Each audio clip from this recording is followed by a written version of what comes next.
Well, it's lovely to see everybody here today, and so welcome, and a special welcome, of course, to our guest speaker, Dr. Rana Dajani, who's from the Hashemite University in Jordan.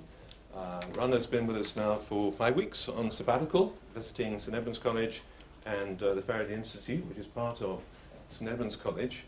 And it's been wonderful to have Rana here in a number of discussions, and she's been extremely active, interacting with various people here in the university, and has really made wonderful use of her time. So it's been great to have these interactions. So Rana's the Associate Professor of Molecular Biology, I guess, is her field really in Jordan. She's extremely involved also not only in research and teaching, but also in ethical considerations. She's been serving on the ethical committee in Jordan that assesses the use of stem cells in that part of the world. Also involved in the public understanding of science and the public understanding of science and religion. And last not but least, I wanted to mention this wonderful project that Rana has started called the We Love Reading Initiative, which is now spread around the world, as we were hearing, which is really to help young people to really enjoy reading and get engaged with reading, which is really a fantastic initiative, which has really taken off. Rana's also published a number of papers. You might, those of you who read Nature will notice them from time to time, articles about science in the Arab world in particular, and helping us all to understand that part of the world better and its engagement with science and some of the challenges of doing science there, and so on. So it's great that Rana's here today to speak for us, and she's actually going to speak to a topic upon which she's currently doing her research and her sabbatical. That's about the whole issue of creation evolution in the Muslim world, and so her title today is Islam and Evolution, Is There a Controversy? And so over to you, Rana. We will have questions and answers, of course, after the talk, so thank you. Thank you very much. I like to begin my talks with saying peace be upon you, which is Assalamu alaikum in Arabic, so peace be upon you all. And I want to thank the Faraday Institute and the University of Cambridge for inviting me to be here, Dennis and everybody at the Institute. It's been a pleasure and it's been an honor. I've learned a lot, I've explored a lot, and I've shared a lot. And I expect to do the same within this lecture and even afterwards. And this would be only the beginning of a journey of interaction with people here. Actually, I had planned to come to Cambridge 25 years ago. It took 25 years for me to get here. In 1990, I was accepted as a graduate student in the molecular biology department. However, I couldn't come because I didn't have enough money to pay the tuition. And there was no internet at that time, so there's no place to search. And if you're going to send a letter, you'd have to wait for months for it to come back. I became a school teacher and later on did my PhD. And here I am back in Cambridge as an associate visiting professor. And so if we put dreams and aims, we ultimately reach them, although maybe not the way we planned to in the beginning. I'm here, as Dennis mentioned. I like to say that I wear many scarves, not many hats. I wear many scarves. So first and foremost, I'm proud to say that I'm a mother of 4. I think that's my first scarf that I put on. I'm a scientist and I'm an educator, and in that capacity I'm going to talk to you today. But I'm also a social entrepreneur and a feminist of some sort that I'll touch upon at the end of my lecture. And I'm actually here to share with you my narrative, my perspective, and my story dealing with the issue of evolution.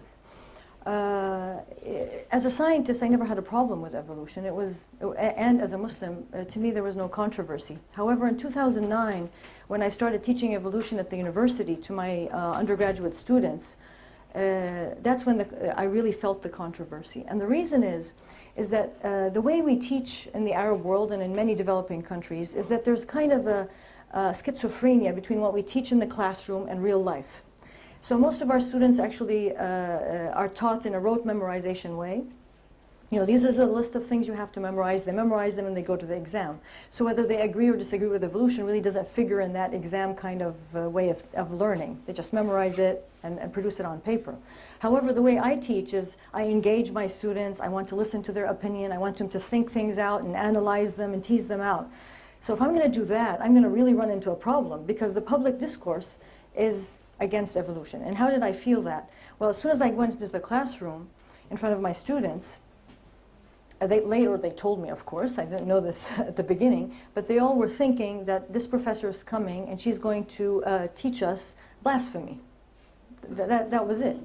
And here I am going in to teach them blasphemy. However, they were kind of confused because this professor is teaching blasphemy covers, and when you cover, that means you're a practicing Muslim. So this didn't make sense to them. There was something wrong.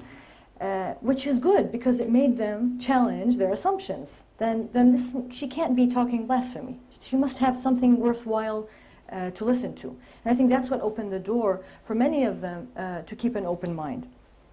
And that's why I had to grapple to understand what were their challenges in this issue, and to help them and help me so that we could reach a place where we can all work together to really understand science and understand evolution. And therefore, the first thing that I wanted to establish with them, that we had a common ground together to talk about, to really explore. And the first thing that I always do with them is make it very clear that there are different perspectives. And usually I do this exercise, which I'm not going to do with you because it'll take time. But I usually divide my audience into two parts. And half the audience, I give them the picture of the young woman, and half the other part of the audience take the picture of the old woman. And this is a very typical psychological activity that people do. And then after they look at these images for 1 minute, then I tell them, please turn the paper around, and then I give them the composite image. And I tell them, so what do you see? So those who had the image of the young woman would immediately see the young woman in this image. And those that had the image of the old woman would immediately see the old woman. And it would usually take a few minutes, and sometimes up to 10 minutes, for those who first saw the young woman to see the old woman, and vice versa. And the lesson was, that I always tell them from this, is that, and of course I love the awe moment when they suddenly see the young woman or they see the old woman and they realize that there's a different perspective. But the message from this is that in the end we have two opposing groups of students. One that supports that this is a young woman, and another group that supports this as an old woman, and they're ready to actually have an argument that I'm right and you're wrong, and you're right and I'm wrong. And I tell them, and this is exactly what happens, and this is how actually wars start, because we have a disagreement and everybody thinks that they only know the truth and they only know what's right.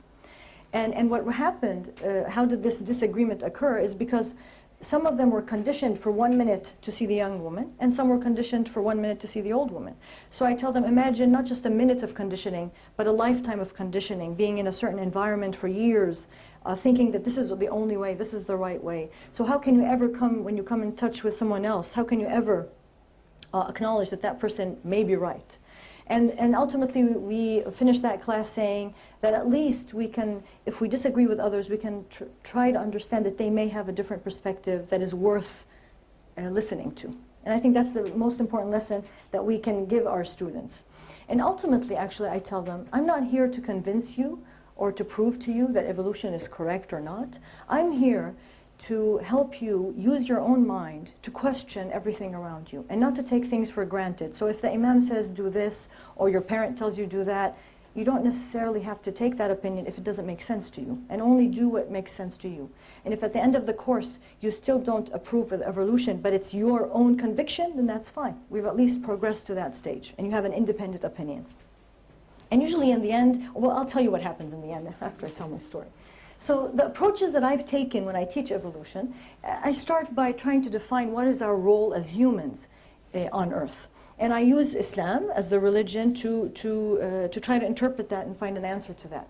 So the answer to me is that we are here to live in harmony with our fellow humans, to live in harmony with all other living things, to live in harmony with our environment, even the non-living, the whole universe. And there are many verses in the Quran, and the Quran is the book of Muslims, that actually encourages us and guides us that that is our role in life. And the Quran, which is our book of or guidelines that was sent to Prophet Muhammad in Islam, to me it's not a book of science. I don't look into the Quran for scientific facts or proofs. To me the book of the Quran is setting guidelines to tell me how to live my life in harmony with my fellow human beings and other living things and the universe. So it's a set of rules of how to conduct my life. And part of that guideline, how to conduct my life, is that I am encouraged by the Quran, by Islam, to actually seek knowledge, to look around me, to seek the truth, to make observations, and then from the observations to try to create explanations or come up with explanations, and then try to test these. And there are many verses that actually encourage us to do that. To me, as a scientist, I see in these verses the scientific method, where observation, and then you think of that observation, you try to come up with an explanation, which is the hypothesis, you test it, and if it works, okay, it may become a theory. If it doesn't, you have to go back, make more observations, try to think up of new explanations, and come up with, and test them, and so on. So to me, in the Quran, in the guidelines of how to conduct my life, the scientific method is actually spelt out. And that's how I understand religion as a guide for me as a scientist. And therefore, throughout, not just Islam, but throughout many religions and all humanity, we have been granted a brain to use it, to think, to observe, to question. And so part of the guidelines of Islam is that a scholar who is seeking the truth and makes a correct, let's say, explanation or a correct theory, he gets 2 rewards. And if you're seeking the truth and you make a mistake, you still get a reward. To me, this is very liberating, because this means that I can ask and question and seek the truth as much as I want, and I should never fear making an error, because we are human and we're going to err, and what really matters is our intention in seeking the truth. So these are the guidelines that are set to me by my religion as a scientist to conduct my life, and this is what I teach my students. Therefore, I tell them we've got to observe the world around us, look around you, and see what you can see, and think what you can think. And I tell them, so somebody actually did that, and his name was Darwin. and he did his observations, and he thought about it, thought of explanations, and he came out with the theory of evolution, or the natural selection. And I briefly, I'm not going to go into any detailed description of evolution, because this is not the purpose of the lecture, but I'm just going to briefly give the tenets of what Darwin came up with. And his tenets were that species change over time, species are derived from common ancestors, and that Earth and life are very old. But this process took a very, very long time. All right, this is great. And I also try to dispel some misconceptions that people think about evolution. And some of them are that natural selection does not lead to perfection. This is very important to keep in mind. That natural selection is non-random, and it's not progressive either. And that there's no higher or lower organism. Each one actually evolved to be the best fit for its environment.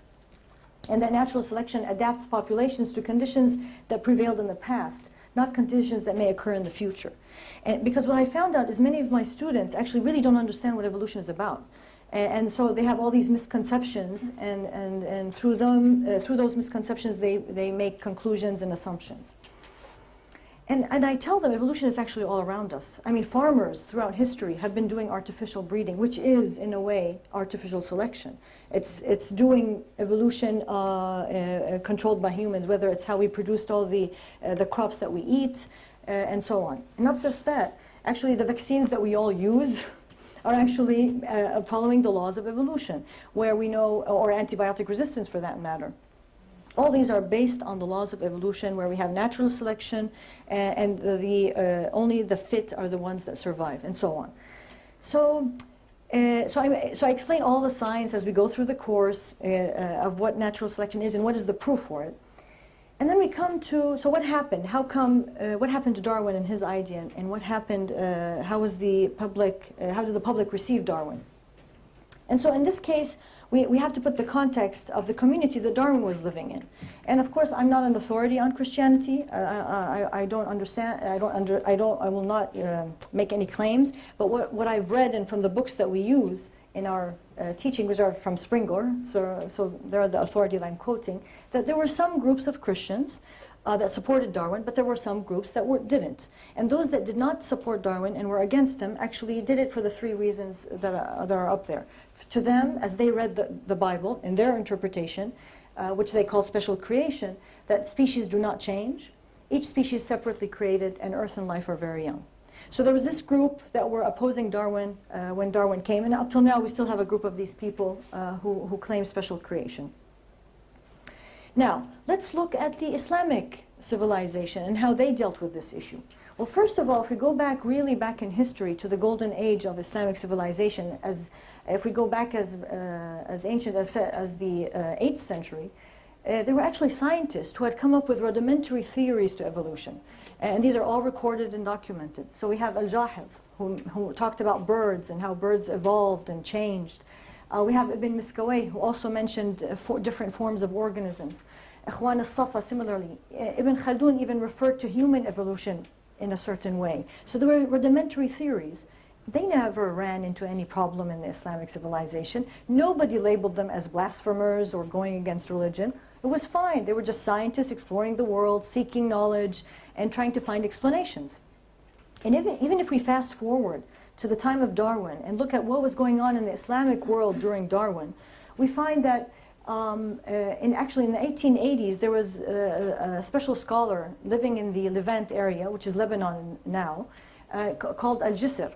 He was a Muslim scholar. He wasn't a biologist. He wasn't a natural scientist, but he was a Muslim scholar, philosopher. And when he read about Darwin, he didn't read the book because The Origin of Species was only translated in 1928. But he read about Darwin's theory through other people's writings. And he wrote a treatise of 400 pages that discussed evolution, but not in a negative way. He actually supported it. He had a few issues that he was arguing, but you would imagine, of course, I mean, he had no background of biology, so you would think that he had some points that he wanted to clarify. But there was no issue of blasphemy or this is against religion or against God. Another well-known intellect in the Ottoman Empire, also around the time that Darwin's work became publicized in the 1880s, who also wrote about Darwin, wrote about natural selection, and there was no problem with him. So the general Muslim public had no problem with Darwin even in the late 19th century. However, if there was a poll that was done in the early 21st century, this was published in Science, and many Muslim countries were polled to ask them whether they accepted or didn't accept evolution. And actually, the green is the ones that could not possibly accept evolution. And as you can see, it's pretty high, like in Pakistan, Malaysia, over 50%, maybe only Kazakhstan, because they were very secular to start with, because they were under the Soviet Empire. But those that had religion, even Turkey, you could see it's over 50%, they do not accept evolution. So where did this come from? Where did this negativity, this unacceptance, this controversy come from? When we look at the history, there was no real controversy when there was an Islamic civilization, when people really understood their religion. So that was my task of trying to unravel this and try to understand it, not just for my sake, but for the sake of my students and for the sake of youth all around the Islamic world. So what's going to follow now are actually my personal opinions. I'm not a historian, I'm not a philosopher, I'm not a sociologist, but these are my personal opinions, my perspective from living in the country and meeting people and talking to them, trying to tease out where did this all come from.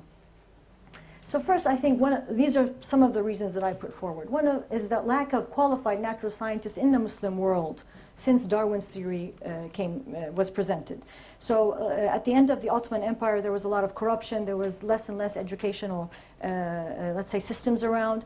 There was no real science going around. So we didn't have natural scientists to really understand what it's all about, to counter any attempt at saying that evolution is against religion. Education was restricted to the elite. There were educated people in the early 20th century, but it was limited to an elite population who had money, who were of a socioeconomic status, but not the general public. Now, there was also ongoing at the same time a controversy within Christianity itself. I mean, there's records of a huge debate that happened at the American University of Beirut at the end of the 19th century, where the American University of Beirut was actually a missionary college when it was first established. And so they were all Christians, and they had a new professor, I can't remember his name, who had come from Harvard and was giving a lecture about evolution, about Darwin. And as soon as he was done with his lecture, he was pro-Darwin, of course, he was asked to resign from the college because of his views that were pro-evolution. And he actually resigned and had to leave the college. So this controversy within Christianity did not go without being noticed by the Islamic world that something isn't right here, something is wrong and uneasy, especially they didn't have scientists to really understand what was going on. And slowly, I think, with colonialism and the exploitation of Africa and the concept of social Darwinism that started circling around, people taking advantage of Darwin's theory, that colonialism, imperialism, atheism, materialism, racism, all these words and terminologies became associated with Darwin for the public who were not very educated. So that was easy because they were being colonized. So it's easy to relate one to the other, and especially with colonizers using social Darwinism as a way to verify their colonization. You can see what happened in an ignorant population. Also, the Muslim scholars then who started adopting this attitude towards Darwin had good support from the Christian creationists, who already had built arguments against Darwin. So there was something easy to grab and use against anybody who advocated otherwise, which they still do today, using those that are probably more in the US. And also we must not forget that always there's politics involved, and political groups who take advantage of religious groups to propagate their own agenda. And I'm sure that played a big role at different stages during the 20th century. And why did this continue? So colonialism ended right at the middle of the 1950s, 60s. That was gone. So how come this myth or this apparent contradiction between Islam and evolution remained?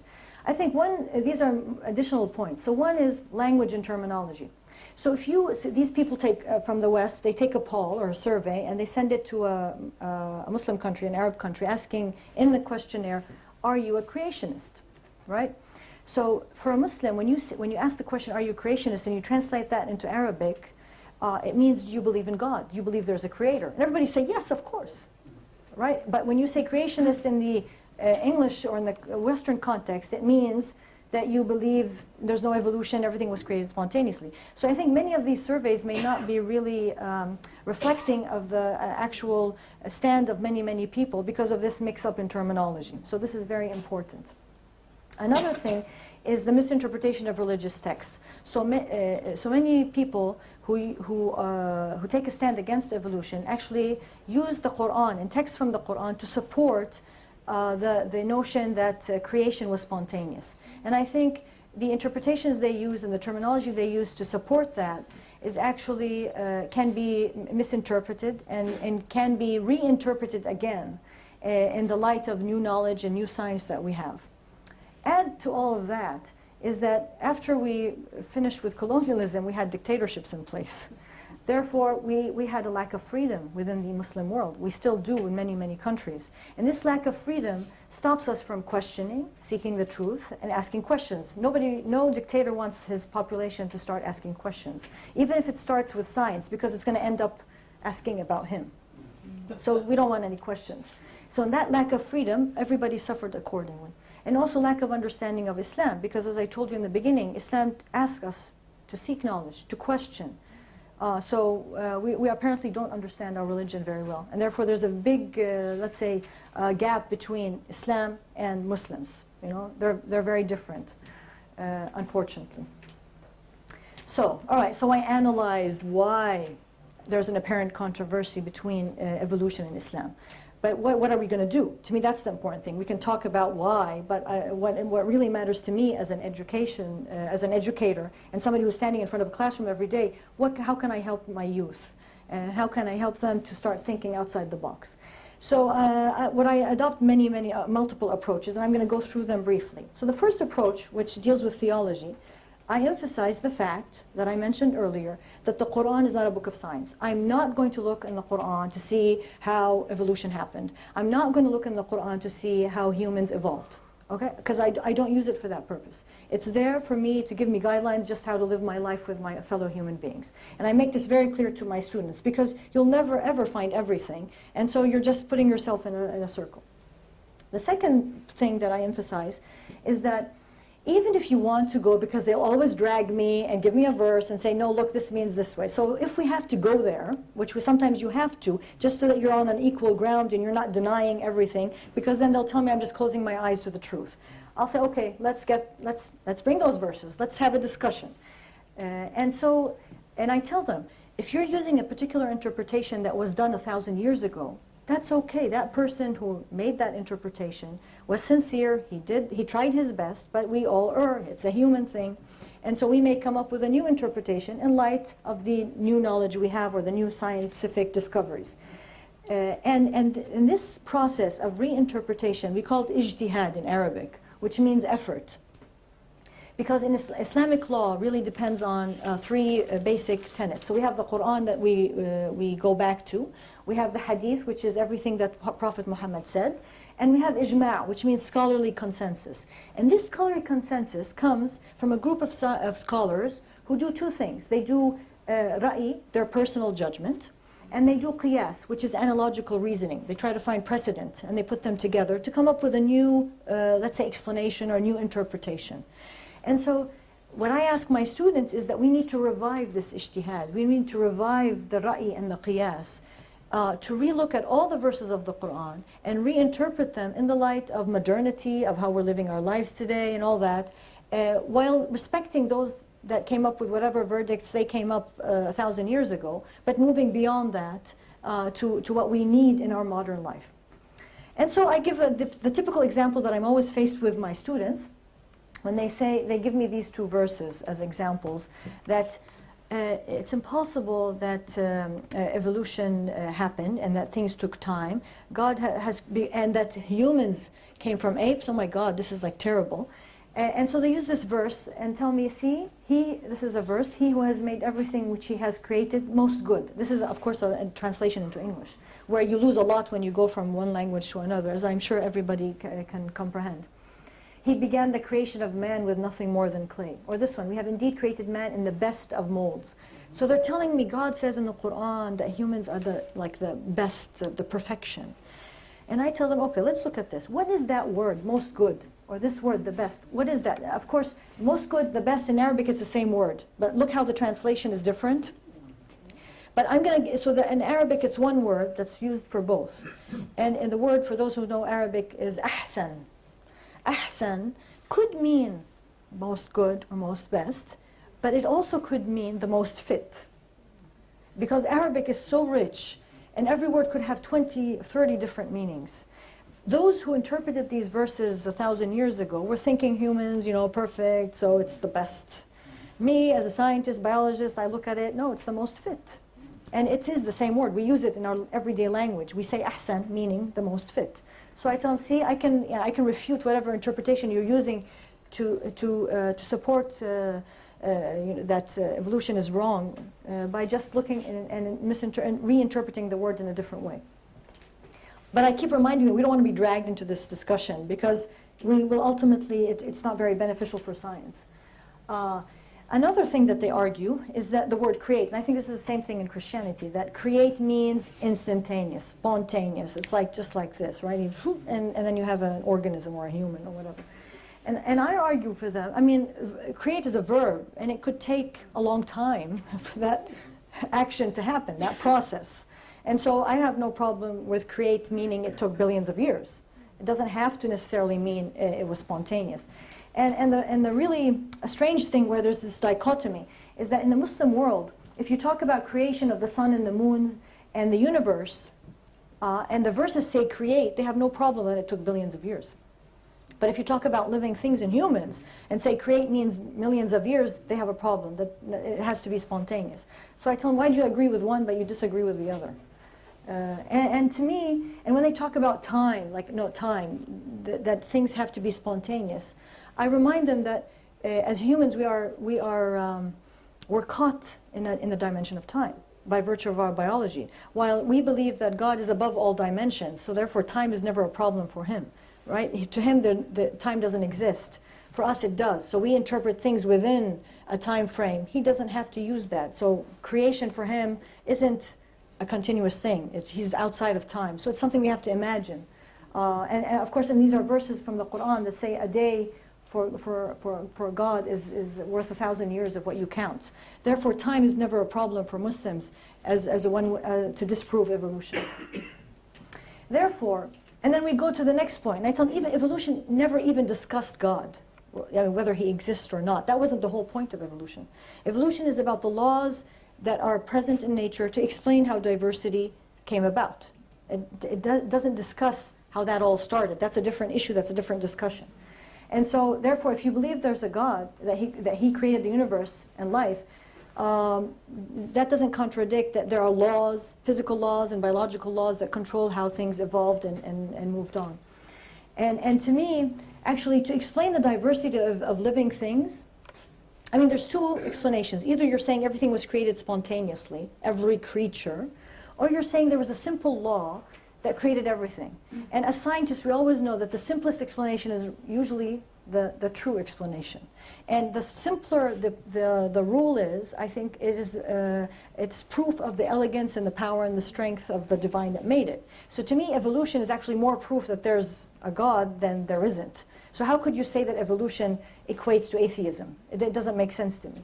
And I always put the last paragraph from The Origin of the Species, because they keep telling me Darwin is an atheist and he's against God and he denies the presence of God. I have never met Darwin, I don't know him, but I took this last paragraph from his book, and to me this indicates that, I mean, he was never discussing God.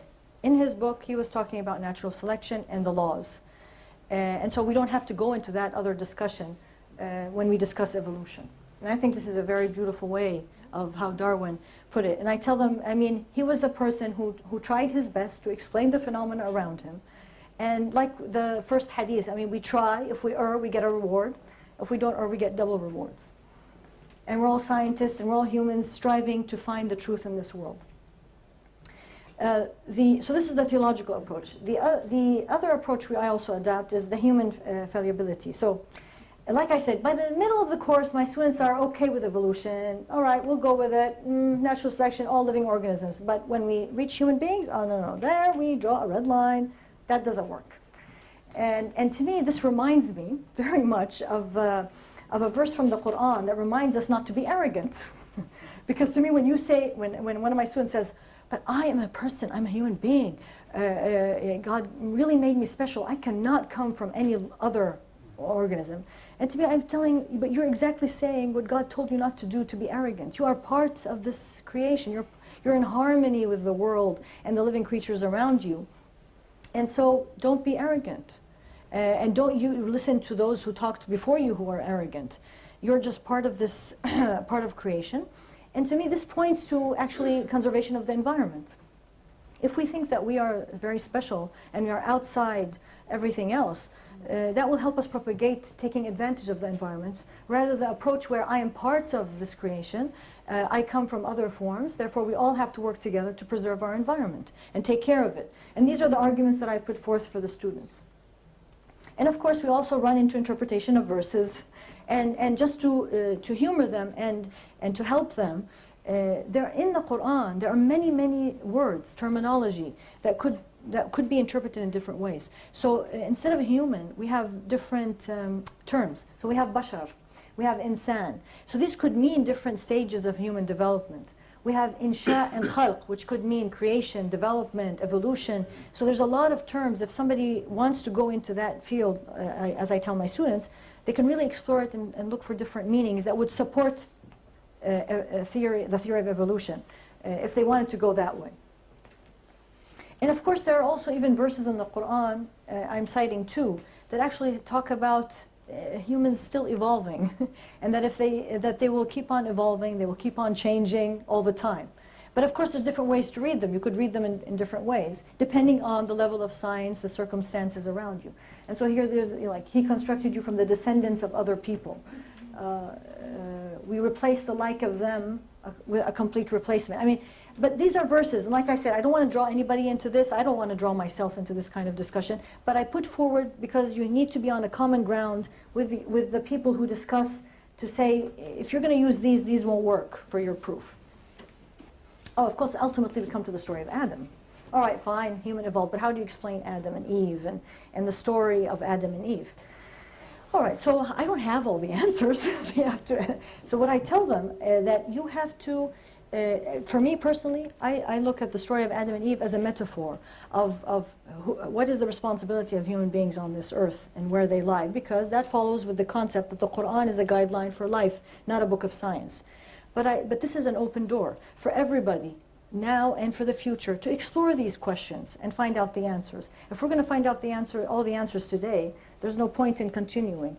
And the idea is we keep exploring, we come up with answers that may work today, but it may change tomorrow. And that's the whole objective of our being on this earth.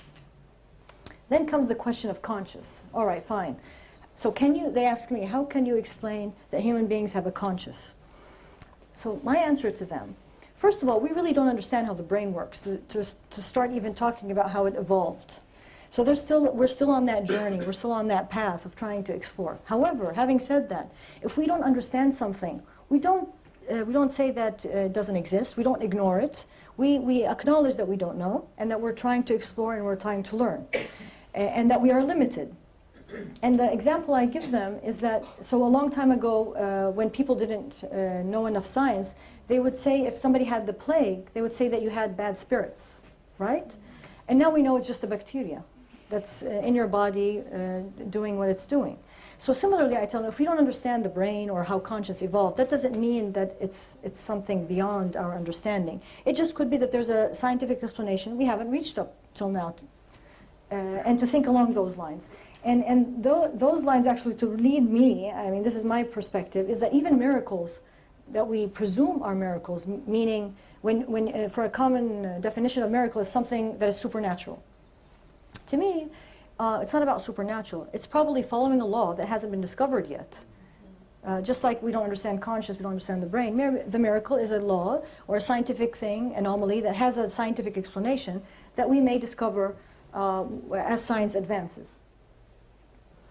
But we also have to remember, even as we progress in science and as we discover new things, we have limitations.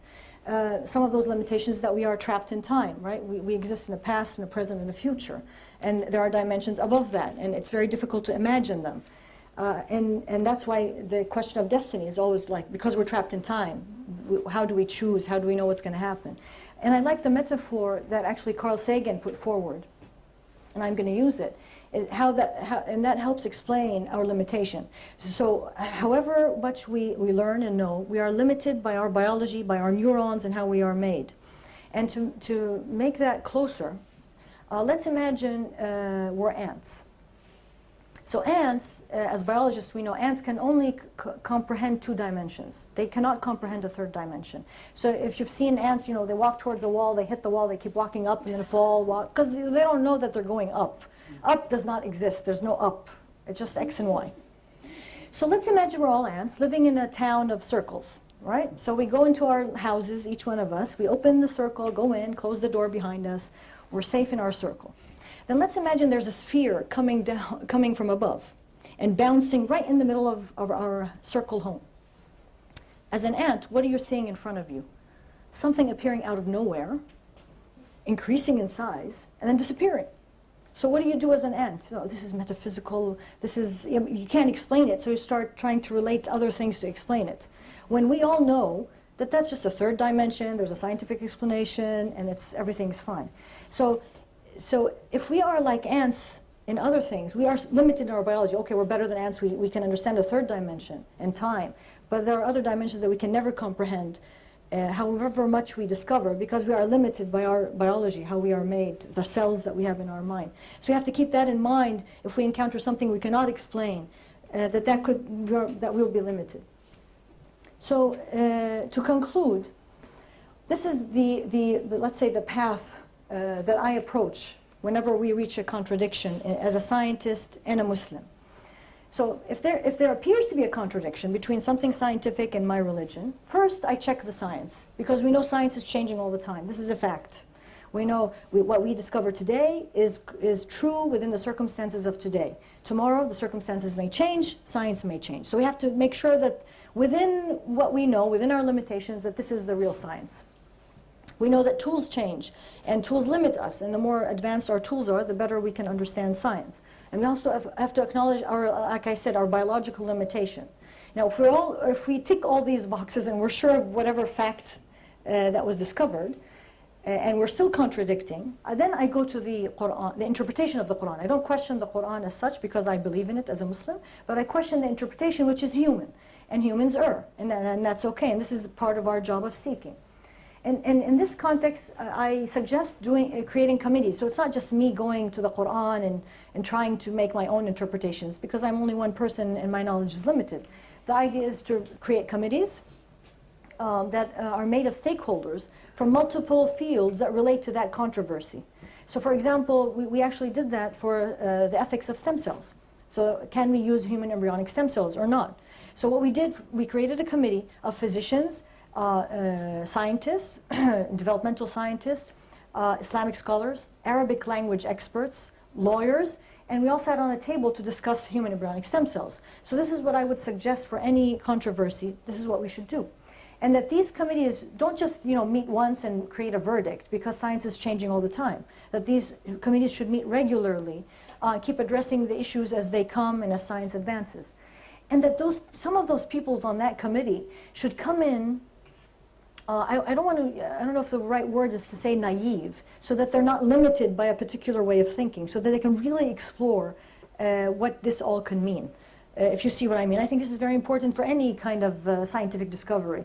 We find many times that as scientists we are in our own silos, we're very narrow-minded, and then somebody comes in from another discipline with a brand new idea because he or she were not limited. And I like to tell my students the example of, we all grew up, I think most of us are old enough, where the paradigm was a differentiated cell can never go back and become a stem cell. That was like, that was holy, no way.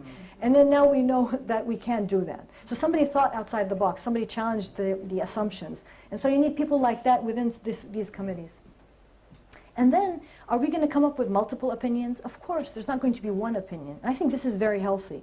And this is part of science, and actually this is part of Islam. Islam is about multiple opinions. And so long as we respect each other and we can understand where we're going with it, that's okay and that's very healthy. And actually that's evolution, right? Diversity is the most important thing for the survival of the species.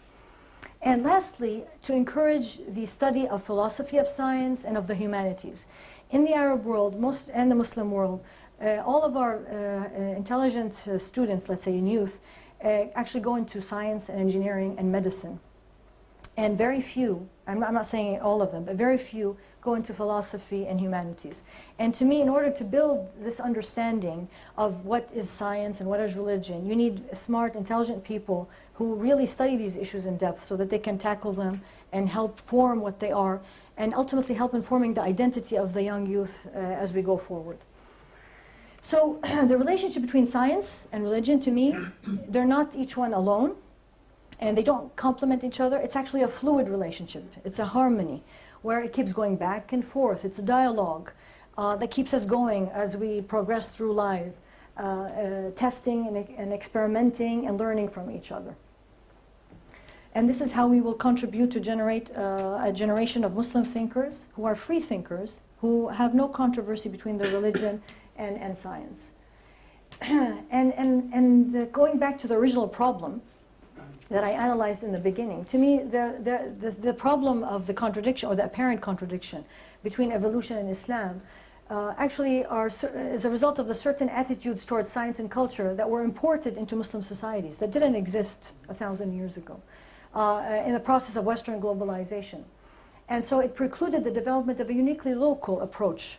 And what we want from our Muslim young youth is to be able to come up with independent local approaches that would not just enrich the Muslim community, but actually enrich all humanity, because this is a new approach, a different approach than the Western approach to science or to evolution in that matter.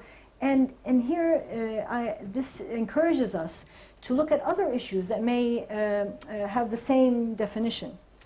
A problem that we imported as Muslims and adopted it and resulted in our, let's say, impediment or lack of development. And here I like to mention, just as an example, the educational systems that are existing today and women's issues, especially as they exist today, whether in the Arab world or internationally all over the world. So this is a call for others to talk. And just about the women's issues, why it became really something I was very interested in the first part of my sabbatical in the fall, is that there was an organization based in the UK called Muslim Scientists, and they came up with a list of the 20 most influential women scientists in the Muslim world. And I was on the list, so it was good. And then they emailed me, and so I went to look, so what is it? So they gave a term for every woman. So there was the cardiologist, the mathematician, And so I was looking, okay, well, so what am I, right? I hope I'm like, I was looking for something that describes what I do. And I found out that they had called me the Islamic feminist. And I said, oh my God. Because when they said feminist, I alienated all the Islamic world. And when they said Islamic, I alienated all the Western world. So I ended up with nothing. And I emailed them, I said, could you please change this? You put educator, put change maker, put anything, but not this one. And they said, no, this is you. So to me, it became a crusade, a kind of pilgrimage, to redefine what that means in the context of my local interpretation, rather than adopting a Western interpretation of what that means. And I'm kind of on that pilgrimage now, and I spend a lot of my time in Cambridge, other than exploring Islam and evolution, but actually exploring the women's issue. And that's when I knew about the book that came out of Cambridge, actually, which is about the meaning of success, which I thought was really, really interesting. Because and I don't know if you've read the book, it was produced by Cambridge, and it interviewed many women from Cambridge, from administration to academics, and it really showed that there are different definitions of what success means. It doesn't necessarily have to be one kind of success that is being promoted around the world, but that a woman could find her definition of success and what makes her feel comfortable. But that's another talk for another time. And lastly, I hope that we will, all this and all together, we can all help each other as humans to find the compass, to guide us, to find the right path, and to keep seeking the truth. Thank you very much.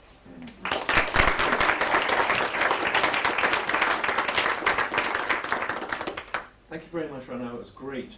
Just before we go to Q&A, because I'm going to say it now, because otherwise I'm going to forget. I was asked to say there is a sign-up sheet at the back for those who have to slip away now or later on. For those who might like a news feed, doesn't come very often, a newsletter once a month, about what the Farahàn Institute does. It gives the advanced events coming up, news about some of our past events. If you're interested in this whole science religion area in general, then you might want to sign up for that. So, and it's on the table at the back, I think. So I think I've said my bit. So over to you now for questions and discussion. If you wouldn't mind waiting, put your hand up and then just wait till the microphone comes around so we can pick up the question clearly as we're recording this, as you can see. Over to you for questions and discussion. Okay, we have a question right in the front. Just to give you some exercise. Yeah, thank you very much. I must say, I think I'm a Catholic Dominican, by the way. I agree with everything you said virtually, almost everything. And as I said before, I spoke to you. Averroes, the great Arabic philosopher of the 12th century, he had this view that if you can't get consensus about the Quran, the holy scholars, then it's going to be very hard to find anyone who's misinterpreting it. I think consensus must be the great issue, that if you have a long period of consensus, certain parts become less important than other parts. And I imagine it will turn out that the Quran will be seen to be quite consistent with evolution the way that the Christian Bible is, if you can take the consensus over many different scholars. So I'd like to congratulate you for a most brilliant performance. Thank and you. I'm very, very convinced what you said is good. Thank you. That sounded like a comment more than a question, didn't it? All right. Please, yeah, Rob, over there. What was the question there? Consensus. Oh, Yeah. okay, we'll address that. I would like to second the previous commenter's comment, but in addition, I have a question as well, and it's fairly specific. So, if I remember correctly, post-Ottoman Turkey was fairly secular. Kemal Ataturk wasn't a big fan of Islam, I think. When today it's a bit, for Westerners, even hard to imagine. And I wonder, very specifically, what was like science education in Ataturk's Turkey? Was that something that differed than the science education that's going on right now in parts of the Arab world? Okay, that's a good question. As I said, my disclaimer, I'm not a historian, and I haven't been to Turkey in that context, but what I've read and what I've heard from different scientists in different conferences is that during Ataturk's, which is the 20th century, it was very secular, and yes, they taught evolution. All professors were very pro-evolution. And I think Dennis would comment on this and then when they changed, now the government is a little bit more, it's more religious and more Islamic. There's no stand on evolution, if I understand, but you have those special creationists that are coming out. I don't think they belong to the government or to belong to everybody, anybody. They have their own group that's coming out promoting views against evolution. But I think, Dennis, you could share with us a very interesting... Well, I'm going to actually ask Alper Bilgili, who has done a lot of study, he's from Turkey here, if you'd like to make a few comments on that. If you can give Alper the microphone, he's done a lot of research on that. So do you want to comment on that? Yeah, question? maybe a few words. Yes. Thanks again. Yeah, Atatürk was very secular, actually ultra-secular, we can say. And he was supporting Büchner's views. Do you know Büchner from 19th century German materialist Büchner? He was a big fan of, Atatürk was a big fan of Büchner. And he wanted to change the system radically. But the problem is that I think we're exaggerating the education system's changing capacity on people.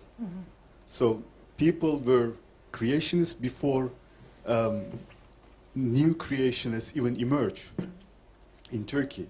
I mean, the education system couldn't change what people think really. So I think what you do is much more efficient in changing Muslims' views compared to what seculars really did. So I really appreciate it in that sense as well. Thank you. Perhaps I could just add, I mean, I taught biological sciences. Oh, you want a mic? I need a microphone. Do I need a microphone as well? Maybe I do. Let's say. Just a comment to add then, I taught the biological sciences for 9 years in Turkey during the 1970s. And I cannot remember a single time when anybody objected to my teaching of evolution during that time, over 9 years, not even one student. Now, but there is a reason for that. I was teaching in a very secular left-wing university, and the universities in Turkey tend to, not so much perhaps nowadays, or Alper might know better the contemporary situation, but they tend to split it rather into the more secular left-leaning universities, in which I was teaching in one of those, and the more kind of religious universities. And so it might be a little bit different now, I think, if I was teaching biology in one of the more religious universities. But so Turkey is pretty split, really, you know, between the secular side and the more religious side. So that will come into that discussion. Okay. Can I comment on that? Yes. Those, when you're talking, there are secular universities in Turkey and religious universities in Turkey, but that's not talking about the evolution thing. Because as I understood from you, that people were open from the government, even religious government, to talk about evolution in general, or not? I mean... Yes, I mean, clearly in Turkey, I mean, evolution is part of the normal program of teaching in high schools and the universities, and from that point of view. But I think what you might find in high schools, when the teaching is from a more religiously committed teacher, they might also say, well, by the way, I have to teach this because it's in the curriculum, but I don't believe it myself. And you will get that, you know, in certain Turkish schools, and you will get it in some religious universities as well. Yes. So that's what It's I still mean, a really. controversial It depends where you are. The guy, I mean, the famous Turkish person who is a keen creationist is Harun Yahya, not his real name, but you know, who lives in Istanbul, who has exported his books, his creationist books around the world. And so I think in the Muslim world, the books of Harun Yahya are very well known. He's not a young earth creationist, but he's a sort of old earth creationist, really. So. More questions? Yeah. Here we go. I have a question over there. Thank you very much for your talk. For me, it's quite insightful to understand this relationship of Islam and evolution. I would like to comment and ask you about the term that you've been phrased, creationist. It's quite a contentious term. I wonder whether, because from your approach you say, I might have understood it wrongly, but it seems that let's not coin the term creationist, but it's evolutionist. Is there a way of, in dealing with your students or dealing in the society that's primarily religious, bring the term creationist, not as early creationist or design, intelligent design, is there a way to bring a more positive term in terms of, yes, for instance, doesn't mean if you believe in evolution, if you follow the scientific understanding of diversity, doesn't mean that you're not creationist. Doesn't make sense. It seems that there is a danger of still keeping the polarization. You are either creationist or evolutionist. And I see this as problematic in a society that wants to integrate. Mm-hmm. So we don't use the term creationists in the Arab world. I speak for the Arab world because I'm taking the translation. That does not exist as a term, for a group of people. We all believe that there is a creator. And if that means creationist, then we are all creationists. But we don't want to introduce a whole new terminology and a whole new group to create a whole new problem, because we would be adopting that the Western whatever model and imposing it on our own local structure, and thereby, rather than resolving issues, actually creating more trouble, because you're creating a new terminology. So we don't argue that way. We just say we are Muslims, we believe that there's a creator, and we are trying to understand how did the creator how did he manifest, or how did living organisms come to be? And so we're using those terms of explaining rather than giving, let's say, labels, because that labels are misused, misinterpreted, and mistranslated. Thank you. Yes. Question over there. Thank you. Do you have a problem or a difficulty with large numbers of imams and other religious leaders putting forward a very different position from your own? And if you do, how do you deal with that kind of interaction with society?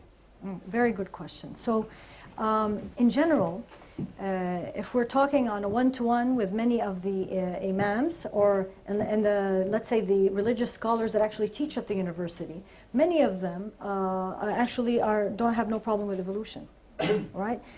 Now, where does the problem? Because the public discourse has this feeling that evolution is blasphemy, like I said, for the reasons I mentioned before.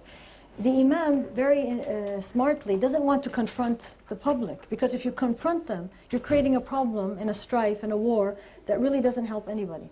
So what they do, and their advice to me and all of us, is to go about it like I do. Let's have a common ground. Let's have a discussion. Let's talk about this. Let's see where the problem lies. And then they go. But it's not about, raising like, we are pro-evolution, everybody else is wrong, because that's not going to work. So that's what they do. Now, there are some imams that are against evolution. Yes, there are. However, I am sure if we were able to sit with them on this kind of the way I present it, we could reach a conclusion where we have no problem. But these dialogues have to be introduced. And like I said, because of the dictatorships and lack of freedom and lack of all this, people are not used to introducing dialogues and debates and talking about things. But if we can, and that's what we're starting to do, creating debate and all that, I think we can resolve those issues quite easily, especially when we bring proof that there are scholars who had actually addressed evolution, addressed Darwin, had no problem with him. Thank you. No questions? No, okay. Rob has one more, and then I have a question too. Sorry, thanks for letting me ask a second one. Right, so it's interesting to look at some of the new atheists, and I'm thinking specifically of a name who's not very popular, to say the least, in the Muslim world, but Hirsi Ali, the former Dutch MP, right, who now lives in the U.S. Mm-hmm. She's Somali originally, and it's interesting in her case because she's not, in some of her books, she's actually not anti-religious per se, but she is anti-Islam. And I wonder, so if that name doesn't ring a bell to you, then No, it doesn't. She's always on TV. yeah, Ayaan Hirsi Ali Oh, from it Somalia. doesn't ring a bell. Unless you tell me something she did, maybe I'll remember. Hirsi Ali, I don't know. Yeah. That's fine. It's just she went to she was on a lot of talks. She went away to the US, I think. Yeah. All right, so I don't know her. I don't know her to comment. Yeah, but no, I don't know her to comment on any stance she has. I would have to know a lot more to make a public comment Well, on her. I can just tell you what she Yeah, thinks, which is please. basically that she's not anti-religious per se. In fact, she recognizes this problem that you very clearly articulated, that confrontation is not a productive way to save the hearts and minds of the vast majority of people on earth who are very religious. But she is anti-Islam, and my question is, why would someone who, by all appearances, is a very, she writes, as far as I can tell, good books. I can't really judge her views on Islam, of course. But why is it that she singles out Islam, would be my question, as opposed to religion in general? Okay, so like I said, I don't know, I didn't read her books, so it's kind of be difficult to actually comment, but I can say in general, I don't think she's alone. I think you will always find people who are anti-Islam. And that's why I can speak in general about those people, what I perceive from them. But it's nothing about her personally because I don't know much about her. People who are anti-Islam, the reasons I think they are like that are multiple. One is they use the Muslims as an example of what Islam is. And Muslims are not the best, I mean, not in all cases are they the best example to what Islam is, you know. And I think this is in every religion. You cannot blame a religion for the people because the people are human and they're going to err. So she may be against Islam because she's taking the people as an example. And that's wrong. So that's one response. A second response is her misunderstanding of Islam itself. She may not have read, she may have read the misinterpretations that we're talking about, very similar to the evolution issue. So people are against evolution because they're reading a certain interpretation of what religion says. And she may be doing the same, but the other way around. She's reading a misinterpretation of Islam and using it as this is not good. Where if she read another interpretation, a better interpretation, she would realize that it's actually not what she says. And then we can never deny that there may be a political agenda behind anybody, right? That's why I'm not commenting on her, I don't know her, but I'm saying these are the general reasons when you find somebody who's against a particular religion or something that's really global and ancient and it's been around and there's so much proof for it rather than against it. So these are three reasons that come to my mind, just like off the top of my mind. Was the question in the back? Thanks. It's actually just a brief comment on Ayaan Hirsi Ali because I did a bit of research on her recently, and I don't know much about her and I haven't read her works, but from what I've read about her and some comments that she's made in her books, as far as I understand, she had quite a bad experience as a child growing up in Somalia, and I think was married off to somebody at a young age, and talks quite a lot about kind of tribal Somali practices, about FGM and kind of forced marriages and people killing women for doing things. So from what I understand, her views of Islam are actually based on kind of these very tribal practices in Somalia. Which she's then kind of, what's the word? Projected onto Islam generally. And I think that's why she's such a fierce critic of what she calls Islam. But if you actually look into it, it's very specifically tribal practices in Somalia. So that's my understanding anyway. Thank you, that's very helpful to have that comment. I'd like to ask a more theological question.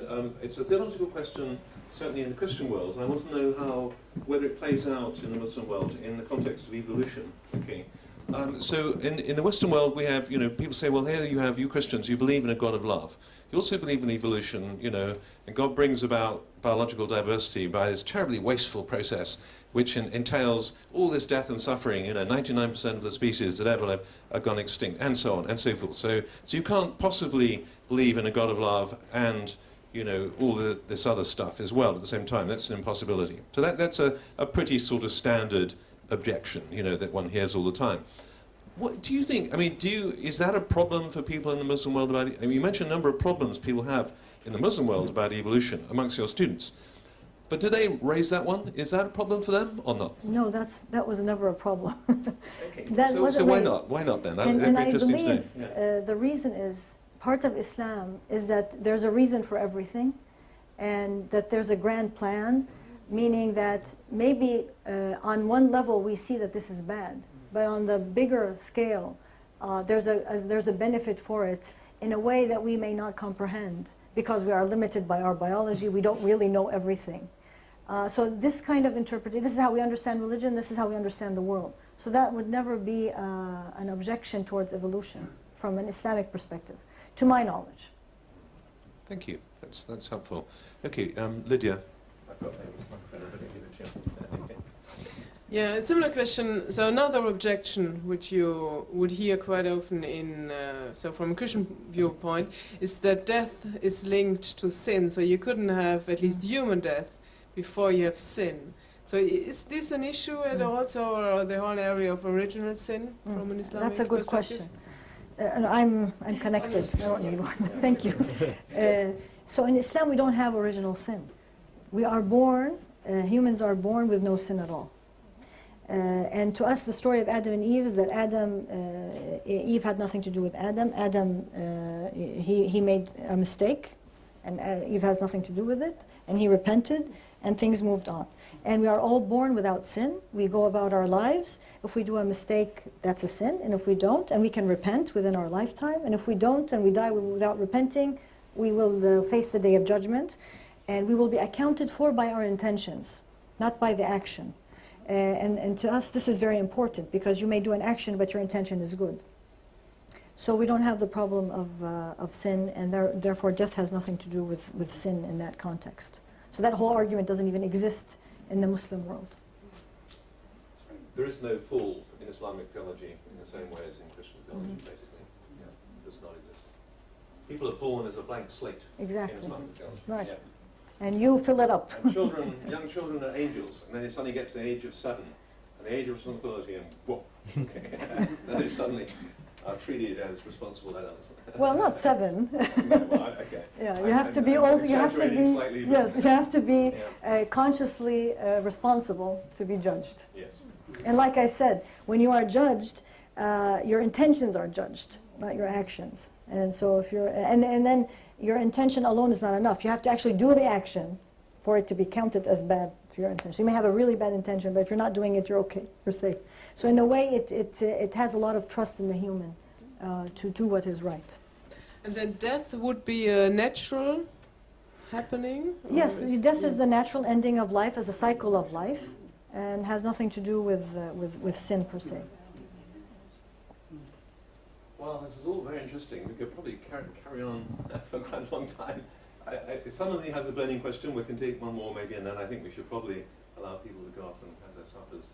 Sorry, did you have one question? Please, yes. Do you want to pass the microphone over maybe? Thank you. Yeah. It's a completely different sort of question. Will successful treatments based on molecular biology change the doubters' minds about evolution? So if people see GM crops growing and feeding populations, if they see successful stem cell treatments for individual patients, will that cast a better light on evolution in the minds of the doubters? Mm-hmm. All right, good question. So such issues, like I said, should be dealt in by groups of people who are coming from all the stakeholders for that topic, whether it's GM or it's therapy or medicine and so on. And I don't think the issue of evolution actually figures in that argument. It's talking that there's this product, it's a therapy, it's a crop or whatever. Can we use it or can't we? Within the ethical boundaries and guidelines of the Quran. Now we're not talking science and controversy with science, we're talking about ethical guidelines. And in that sense we go back to the Quran, because I said the Quran is how to guide my life to live with fellow human beings. And one of the concepts of Islam is that it always looks at humanity as a community, as a society, not as individuals. So maybe there's a good therapy for one person, but the bad effect will be on other people. And therefore it would be ruled against, because we look at the public benefit rather than the individual's benefit.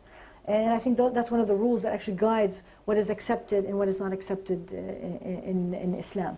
But as I said, each issue should be argued and discussed, and has nothing to do with evolution per se. And actually, ultimately, at the end of the day, I mean, I never told you what happened with my students, right, at the end of the day. At the end of the day, it really doesn't matter whether the students or the youth or the public core population really believes, as we use this word, or not in evolution. Because, you know, they're drinking, eating, sleeping, doing their work, they're using vaccines, they're doing stem cell therapy, and this actual belief or not really doesn't matter whether we resolve that issue.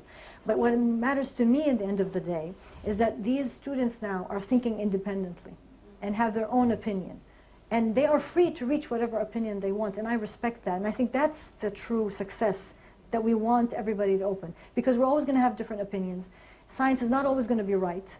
And this is about an ongoing process. And usually at the end of the class, at the end of the year, all my students are feeling very proud of themselves, that they are independent thinkers, that they can hold an argument, that they can debate. And I think that's what we want in the end. And if most people in the world can do that, then I think we'll be in a better place, all of us together as human beings on this earth. Thank you, Rana. That's a very good note on which to finish. And thank you again, Rana, very much. Thank you.